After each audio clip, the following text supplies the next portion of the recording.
best music making happens when it's just playing. It's not worrying about something else. One of the phrases I hear the most in this room and on Skype from students is, well, I could play it when I was practicing on my own, or I could play it when you weren't here. And that's very true. When I've gone for lessons myself with my own teachers, I have often wished I could have filmed that particular part of it where I'm screwing something up. And I'm almost laughing to both my teacher and myself, going, you know, if my students could see me now, they'd be laughing at me because I'm going, I could do this when I was at home. Now, I remember discovering about 10, 12 years ago when I got into the habit of recording a lot of my gigs, that when I was playing weddings, I was always playing better than when I was playing in a jazz club. Because often at weddings, hardly anybody was really listening to me. We were in a corner, we were just playing for ourselves, playing through standards. I was totally relaxed. I wasn't really concentrating necessarily on the music, I was just playing. And yet when I was in the jazz club, I was thinking, gosh, people have paid money to come to this gig, and sometimes it would inspire me and I'd be able to come out with some really good stuff, but often I'd try and overplay. I'd try and think about all the things I should be doing or should be playing, or thinking I played that note wrong, I did this wrong. So I became very interested in music psychology. So when my colleague Nick Bottini got in touch with me about his new book called Let's Play and said, can we have a chat about it? I thought, actually, this will make a great episode of Coffee with Dan as part of the vlog. So here's my chat with Nick. I'm sorry it's a bit noisy in that cafe. This was the same cafe I did my interview with Rob Hughes. For some reason yesterday it was rammed, it was very noisy. I've done my best to clean up the audio as best I can, but before the comments start going in, yeah, it's the best I could do with it, I'm afraid. But there's some really great insights from Nick. Sign up for his website, I've linked it below. Enjoy the interview.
I'm just giving everybody who's other things. I didn't bring mine with me. First question I ask everybody. Yeah.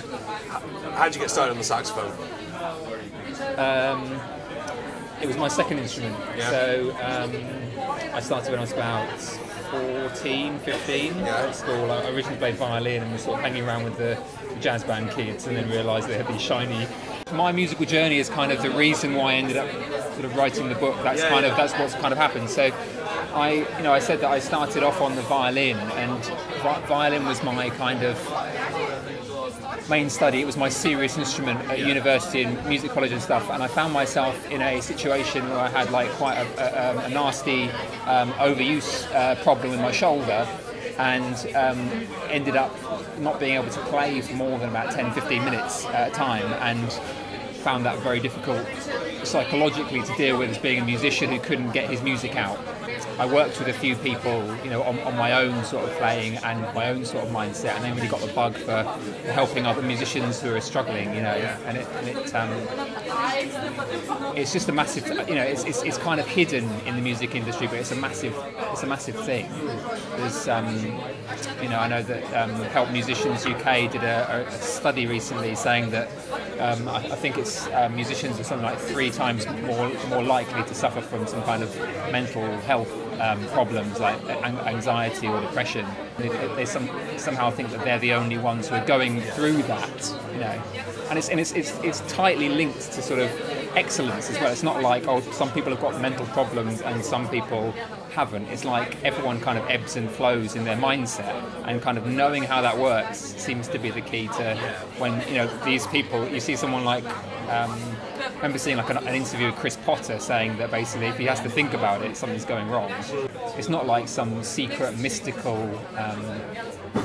you know, touch of genius, breath of God, or something that is accessible to only a few. It's everyone that has that. It's just not everyone understands kind of what's going on in the mind to kind of allow that to naturally come out. I feel I want to pose. If you were to have the ability, if you got a billboard, you know, outside Royal College of Music, Royal Academy of Music, you know, anything like that, what would you put on it? I called the book Just Play, and I chose those two words because to me that encapsulates exactly that. It's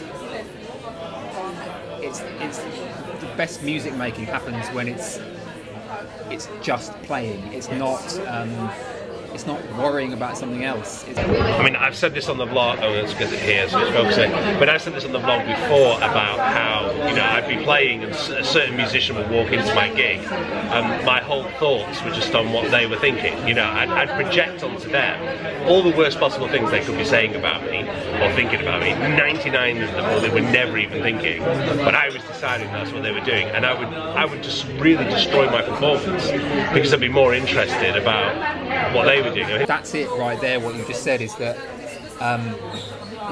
everybody has that kind of experience. That's number one. Is that it's not just the people. You know, the fact that you have that kind of feeling when you're playing or like when you're thinking about your music career doesn't mean that you're, you know, unique in some way. It means that that's a normal human feeling to like have moments. It's basically moments of insecurity. That's what it, you know, it boils down to.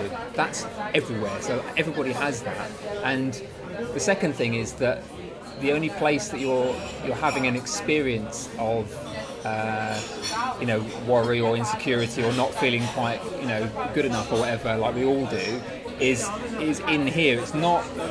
It's a creation from the inside out. It's not proof that what you're thinking is true. You know, that those habits of thought or those like beliefs that people have about, you know, this is something that I can do or this is something that I can't do or this is the kind of person that I am or am not. You know, those things are creations, I guess, and that kind of means that you know, they're kind of always subject to change. I know that people there are definitely, you know, people get into a particular way of being and they might exhibit like extrovert qualities, but we all have more introvert moments or more extrovert moment or moments when we sort of spring into life and you know, I don't know, you speak out when we really have to. I tell you what, there's a great book by my friend Garrett Kramer called Still Power, which is about having a clear mind in sports performance. That's a fantastic book. That's a really fantastic book. And any gadgets or anything? Gadgets. I love my what's it called? What are those wire? I forgot what it's. I've got the ligature for my tenor. The other one. That no, it's Louis. What's face? Oh, Louis Vuitton. Not Louis Vuitton. That one. Francois Louis. Yes, I love that ligature. Yeah. Nick, when's the book coming out? The book's coming out in May. Yeah. It's called. Book's coming out in May. It's called Just Play: The Simple Truth Behind Musical Excellence. And if I had a cover, it would be superimposed here, but it isn't.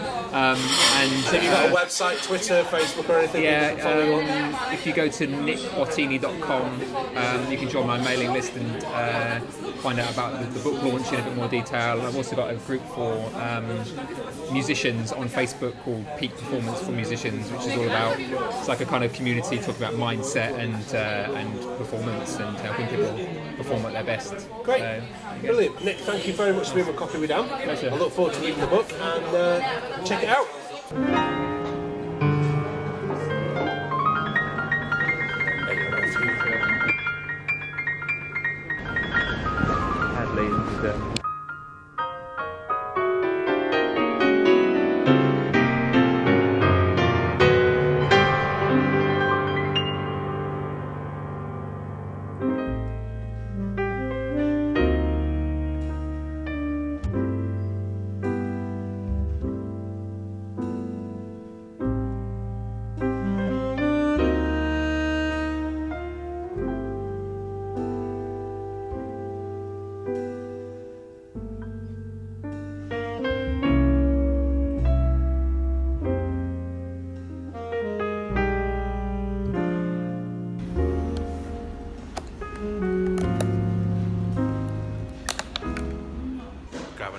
nice salad. Been good. I hope all that stuff turned out right with Nick. I have no idea how it sounded until I get home and get it edited. I've just been trying to shoot a load of stuff on the bridge for the nightscape in London. My Canon G7X batteries failed. I forgot to pack a spare. I feel like a right numpty. And then the DSLR just wasn't playing ball, so I thought, grab a salad, get home, and then get this edit done for you. I'm really pleased that Alexis Sanchez's Sign for United just been released now. So thank you very much for watching today's vlog. Don't forget, as Nick said, just play, just play. This is what I was up to yesterday. This is what I was up to this time last year. Hit the subscribe button and I will see you really, really soon.